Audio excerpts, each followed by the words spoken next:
আসসালামু আলাইকুম। আজকে বিকালবেলা আমাদের নালার পাড়ে হাঁটতে হাঁটতে চলে আসলাম। তো নালার পাড়ে আসার পরে দেখতে পেলাম দুইজন নালাতে মুরজাল দিয়ে মাছ মারতিছে। এনারা প্রতিদিনই আমাদের নালাতে মুরজাল দিয়ে মাছ মারে, সারাদিন মাছ মারে, সকালবেলা আসে এবং বিকাল পর্যন্ত নালাতে মাছ মারে। আসলে আমাদের নালাতে এখন আর ওইরকম মাছ পাওয়া যায় না, তারপরে ওনারা সারাদিনে যে পরিমাণের মাছ পায় তা দিয়ে ওনাদের মোটামুটি ভালোই টাকা আসে। কারণ দেশি মাছের প্রচুর চাহিদা এবং দেশি মাছ এখন আর আমাদের এলাকায় পাওয়াই যায় না। আমাদের এলাকার কোনো বিলেই এখন আর পানি নাই। এখন শুধু আমাদের এই নালাতেই একটু পানি আছে, আর এই নালাতেই অল্প কিছু দেশি মাছ পাওয়া যায়। তো এনারা প্রতিদিন যে পরিমাণের মাছ মারে, সকাল থেকে বিকাল পর্যন্ত অল্প মাছ হলেও মোটামুটি ওনারা ভালো টাকা পায়। কারণ দেশি মাছের প্রচুর চাহিদা এবং অনেক দাম। আমাদের এলাকায় এখন দেশি মাছ পাওয়াই যায় না।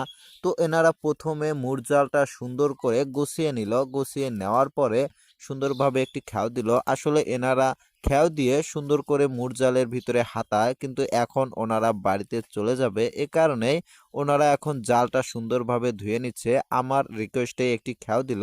খ্যাও দেওয়ার কারণে আমি দেখতে পেলাম যে আসলে খুব একটা মাছ পায় নাই।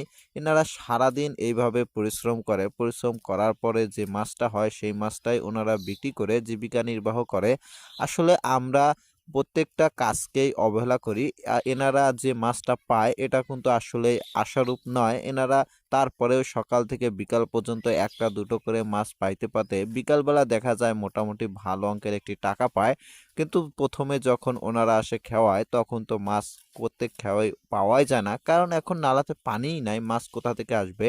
তারপরেও ওনারা সকালে আসে এবং বিকাল পর্যন্ত এই নালাতে মাছ মারে। মাছ মারার পরে যে মাছগুলো পায় তা অবশ্য ভালো রেটেই